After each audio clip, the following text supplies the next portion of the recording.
should cannabis be legalized in the 254 here in Kenya? I did a poll and 62% were saying yes, 31% were saying no, and maybes were 7% yes. Being someone who was a stoner, I used to stone nilikuwa mchomaji bangi, and aside from just smoking, at some point I was selling. So in other words, nilikuanga pedi, and this is back in the day, almost let's say keduka 8-9 years ago, and I did it for a very short period of time. And honestly, when I was doing it, I thought I was doing the best thing, because apparently that time when I was an artist, I used to get mistari. So in other words, I used to see weed as something that helps me with my creativity.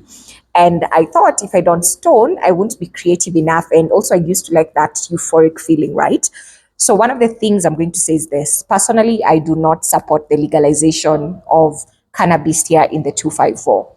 Why?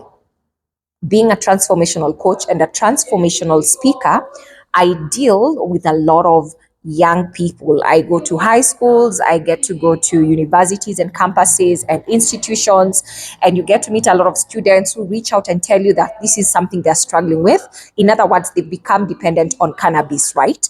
And how it starts, it's always, a friend of yours tells you to, chapa tu kishash kimoja, roll one up, and then also the music they're listening to again promote the use of cannabis, and they show how cool it is.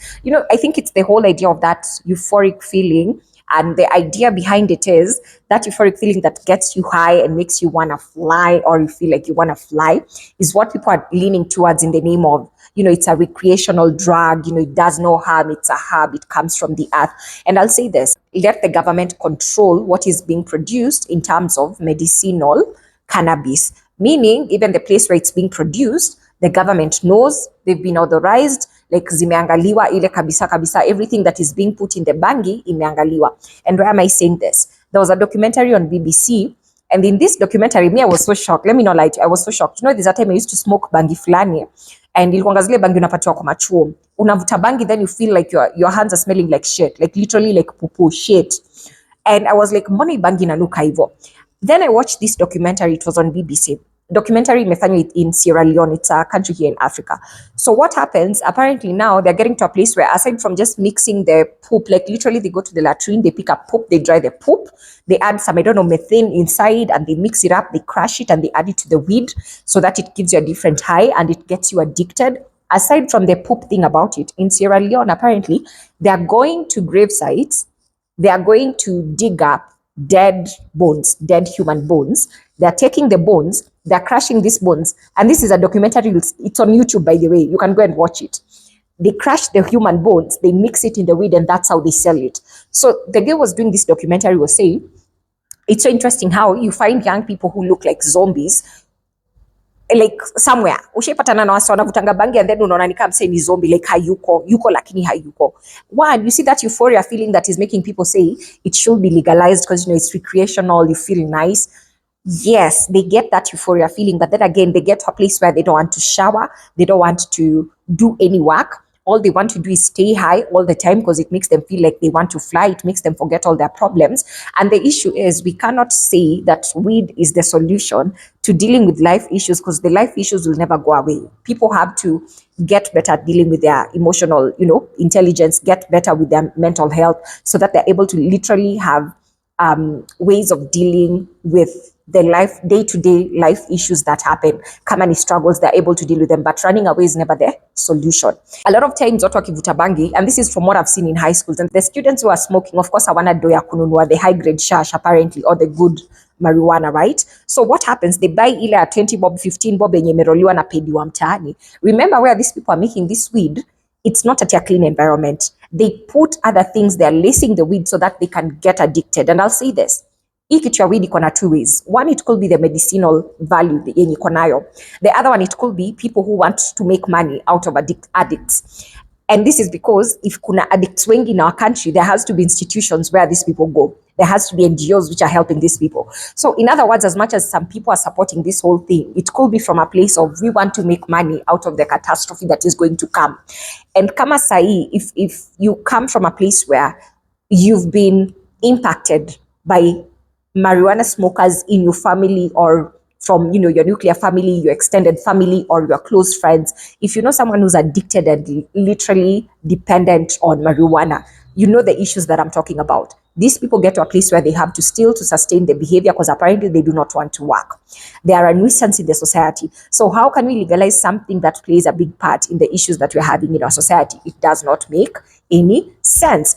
Like I said, if it's going to be for medicinal values, the government can step in to make sure they control where the production is happening, the substance that is going in, and also how they are giving it to the patients who are in need of it. Because I do understand it has helped different people, even who have cancer, epilepsy.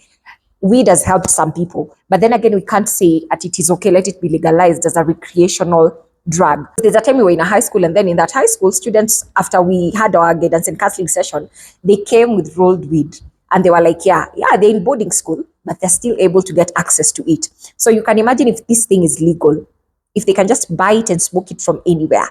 Like, it's not even about it being used for recreation, but the damage it's doing to young kids. And aside from that, your cognitive abilities get affected. You meet someone, they were smart, but then all of a sudden they become like a dwanzi, hawashiki, anything. They are slow.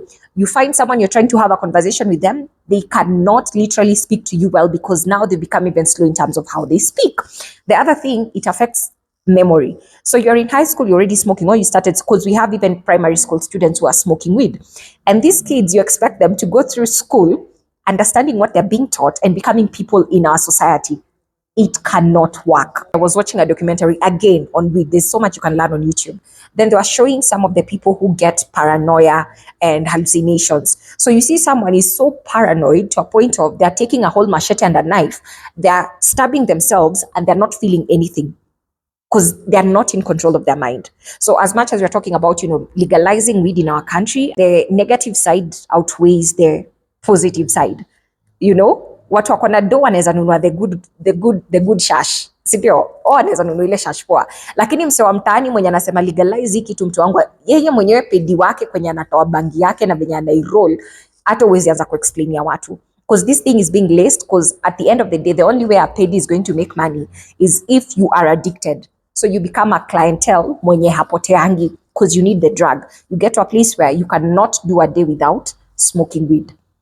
So are we going to sit down and sema at it is well and good, ni sawa, bangi ni recreational, wacha ikuwe legalized. Already tunaona ma street kids vitu zenye wanavuta ni glue. And we see the way they are behaving, we see the things they are doing, and we see how far they can go just to get a hit or to be able to get that same drug. So can you imagine in our country, we legalize cannabis? How bad is it going to get? Right now, ile kidogo yenye iko already, they're killing people because they need the money to sustain their habits. There's so many things we cannot ignore in the name of legalizing it. So as for me, I will say no, do not legalize weed in Kenya. We are not able to sustain the number of addicts who are going to be there. Already wenye wako ni wengi. We will not be able to control it. We don't know who's making it, how they're making it, how much lacing they're doing. Because at the end of the day, you only make money when you have addicts, people who are literally dependent on that drug.